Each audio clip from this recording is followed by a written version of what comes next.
네, 병원 응급실에 온 만취 환자를 집으로 돌려보내는데 돌연 숨졌습니다. 의사는 왜 이 환자를 귀가하게 했을까요? 또 의사는 그렇다면 책임이 없는 걸까요? 법원의 판단이 나왔는데요. 살펴보겠습니다. 서 기자, 그러니까 무려 5년 만에 판결이 나왔는데 5년 전 2014년 5월에 무슨 일이 있었던 겁니까? 법정에 서게 된 사건이 있었습니다. 네. 병원 응급실에서 일어난 일입니다. 경남 통영의 한 병원 응급실 새벽 한 1시 30분쯤 지난 시각이었어요. 45살의 남성이 응급실로 실려 들어옵니다. 당시 술에 취한 상태였고요. 코피를 흘리고 있었고 또 구토를 하는 모습이었는데요. 그런데 2시간 뒤 이 병원에 있는 CCTV에 이 남성이 귀가하는 모습이 포착이 됩니다. 당시 역시 휠체어 상태였는데 오른팔과 다리를 사용하지 못하는 모습이었어요. 이유가 뭐냐면 너무 만취 상태였기 때문에 당시 당직 의사였던 의사가 술이 깨면 다시 병원에 오라고 하면서 이 환자를 되돌려 보내는 이 사건부터 시작이 된 겁니다. 그렇군요. 지금 서 기자의 이야기를 보니까 단순 만취 환자인지 혹은 뭔가 다른 병이 있는 건지 잘 가늠이 안 되는데요. 예, 그렇게 이제 가늠이 잘 안 되는 상태에서 바로 해당 의사가 네. 이 사람은 술에 만취했다라고 판단을 한 것이죠. 그래서 이제 그것은 이제 간혹 기록지에 나와 있는 기록을 우리가 확인을 하면 쉽게 알 수 있는데, 네. 01시 36분에 술에 취해서 협조가 잘 되지 않는다. 네. 그리고 이제 02시 47분에는 구토를 했다. 그리고 대소변을 보고, 그리고 가장 핵심적인 게 뭐냐면, 이 사람이 병원 진료를 안 보겠다라고 언동을 한 적이 있고요. 또 보호자가 바로 그 자리를 떠나버렸어요. 그리고 그 이후에도 계속적으로 이제 뒹굴면서 얼굴도 다치고 하는 그런 상황이기 때문에 04시 3분에 보호자가 와서 이제 이런 상태를 설명을 하고요. 그리고 이제 귀가하고 난 뒤에 술이 깨고 난 뒤에 다시 그럼 진료를 보자라고 네. 해가지고 그 해당되는 사람을 집으로 돌려보내게 됩니다. 그렇군요. 또 사실 소변기에 대변을 보고 화장실에서 계속 토하니까 좀 의사도 난감했을 것 같거든요. 결국 집으로 돌려보내는데 이 환자 어떻게 됐나요? 예, 집으로 돌아가서 이제 13시간 만에 다시 이제 응급실을 재방문하게 되거든요. 네. 그리고 응급실에 재방문했다가 그때 이제 사망을 하게 되는데요. 그렇군요. 아까 이제 집으로 돌아갔다 그랬잖아요. 네. 그리고서 이제 그 부인이 네. 출근을 했다가 저녁에 돌아와 보니까 5시쯤입니다, 오후. 네. 이때 보니까 남편이 숨을 거칠게 쉬고 있더라는 거예요. 네. 그래서 다시 그 병원의 응급실을 재방문을 한 거죠. 그랬는데 뇌출혈 진단을 받게 되고 네. 결국 사망하게 됩니다. 그러니까 그렇군요. 사실은 이 13시간, 이 시간 동안에 네. 계속 옆에 사람이 좀 있었더라면 출근하고 부인이 없었잖아요. 이것도 좀 안타까운 부분이고 더 물론 안타까운 건 앞에서 아까 의사가 바로 그냥 돌려보냈던 점, 이것이 참 안타까운 부분이죠. 그렇군요. 사실 만취 환자랑 뇌출혈 환자랑 약간 좀 증상이 비슷하기도 하다면서요. 그렇습니다. 구취라든지 두통이라든지 어지럼증 호소하고 있는데 당시에 그 응급실 응급실의 책임자인가 봐요. 근데 그 의사가 볼 때에는 그게 술 취한 걸로 착각했던 것 같아요. 그런데 제가 보기에는 눈에도 멍이 있었고 그리고 그렇기 때문에 어느 정도의 본인이 거절한다 하더라도 CT를 찍어봐야 되는데 아까 말씀하신 대로 CT가 비쌀 수는 있어요. 어떻든 술 취했기 때문에 술 깬 다음에 알아 그래가지고 좀 보냈어요. 그 당시에 그 응급실에서 조금만 신경 써서 사실 그 치료를 해줬으면은 아니면은 또 CT를 찍고 해서 그 원인을 잡았으면 됐는데 그 담당 의사가 아마 판단착오를 했기 때문에 그냥 보냈던 것 같아요. 그러니까 알다시피 그 뇌출혈은 골든타임 있지 않습니까? 3시간 정도가 골든타임인데 벌써 시간이 확 지났어요.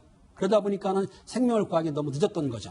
네, 그래서 사실 굉장히 안타깝네요. 사실 CT 하나만 찍어봤더라도 좀 생명을 구할 수 있었을 텐데요. 네, 이거는 의사를 이제 처벌할 수밖에 없게 되잖아요. 결국 그게 뭐냐면 의사는 다른 어떤 전문 직업과도 다르게 의사에게 주어지는 사명이 있는 겁니다. 그렇기 때문에 당연히 저것이 술을 먹어서 저럴 것이다 이렇게 그냥 지레짐작하고 네. 어떻게 보면은 CT 이전에 정밀 검사 같은 거, 진단 이런 것들을 좀 하고 또 의심이 된다면 CT를 촬영했어야 되는 거죠. 네. 근데 보통은 그렇답니다. CT를 촬영했다 나중에 이제 왜 CT를 촬영했느냐, 저 돈이 비싸게 나오니까 이런 항의도 듣고 하니까 어떻게 보면 지레짐작을 하고 그냥 술 먹었다, 그래서 술 깨면 오라 이렇게 돌려보낸 것인데 저것은 의사로서의 사명이 좀 제대로 사명감이 부족했던 것이죠. 네.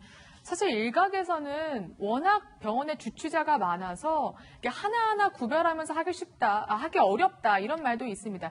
결국 어쨌든 재판에 넘겨졌잖아요. 어떻게 판단을 했습니까? 일단 1심과 2심에서도 물론이고 이제 대법원까지 사건이 네. 가게 됐는데요. 최근 이 대법원 결과가 나왔습니다. 이 의사에 대해 금고 8월에 집행유예 2년을 선고했는데요. 네. 당시에 의사는 이 술에 취해 치료를 못 해줬다고 주장했지만 이 법원은 의사로서 최선의 조치를 했어야 한다. 하지만 아무런 치료나 처치가 이루어지지 않았다면서 이 의사에게 유죄를 선고한 겁니다. 그렇군요.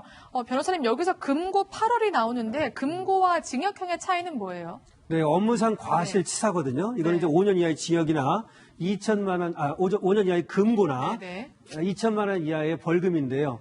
5년 이하의 금고라고 그랬잖아요. 법에 금고라고 되어 있습니다. 징역이 네. 아니라 금고와 징역의 차이는 노동을 하느냐 안 하느냐의 차이입니다. 그러니까 징역은 가서 노동하는 것이고요. 네. 수감 생활을 하면서 네. 금고는 노동은 안 합니다. 아, 그렇군요. 보통 과거에 이제 정치범이라든지 네. 또 의사도 이렇게 이렇게 뭐 전문 직업이랄까요? 뭐 이런 경우에 보통 이제 금고를 했었는데요.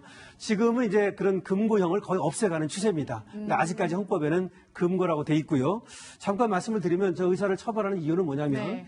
예견 가능성과 회피 가능성이라고 하는 거거든요. 네. 예견 가능성은 뭐냐면 일반적인 어떤 그런 의료 수준의 의료를 다 했더라면, 치료를 다 했더라면 그 사람이 뇌출혈이었다는 것을 예견할 수 있었다는 것이죠. 네. 그래서 치료를 했더라면 그 죽음을 회피할 수 있었다는 것이죠. 그래서 예견 가능성과 회피 가능성이 있었는데도 불구하고 만연히 의무를 해태했기 때문에 업무상 과실치사가 되는 것이고 네. 지금 말한 것처럼 금고 8개월, 물론 집행유예를 했습니다마는 이런 형을 받게 된 것입니다. 네.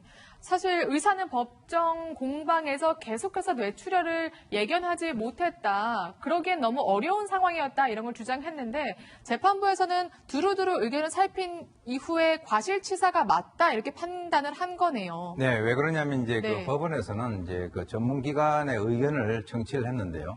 의사협회 같은 경우가 충분히 진찰을 했다라고 하면 아마 CT 검사를 했을 것이다. 네. 라고 이제 의견을 냈고요. 또 이제 국립과학수사연구원에서는 적절한 조치를 했으면 환자가 사망을 하지 않았을 것이다. 라고 이제 얘기를 했습니다. 그러니까 다시 말해서 그 법원에서는 아까 말씀 나왔습니다만은 이 의사라고 하는 이 직업이 사람의 신체 생명 건강을 관리하는 업무 성질에 비춰봤을 때 바로 이 상황에 따라서 위험을 방지하기 위한 최선의 조치를 갖다가 해야 된다라고 하는 어떤 직업에 있어서의 어떤 특수성 네. 그것을 이제 강조를 하면서 태어난 2시간 30분 동안에 아무런 그 치료 행위라든가 또는 그 처치를 하지 않았다라고 얘기를 함으로써 사실은 의사협회에서도 이 의사의 편을 들어주지 않았습니다. 그렇군요. 사실 의사의 편을 드는 건 아니지만 실제 응급실에서 뇌출혈 환자를 주치의자로 보고 적절한 대응을 하지 못하는 사례가 적지 않다고 합니다. 의사들도 최선을 다해야겠지만 무엇보다 술을 마시고 응급실에서 행패를 부리는 사람이 없어야 진짜 아픈 사람을 구별할 수 있을 것 같습니다.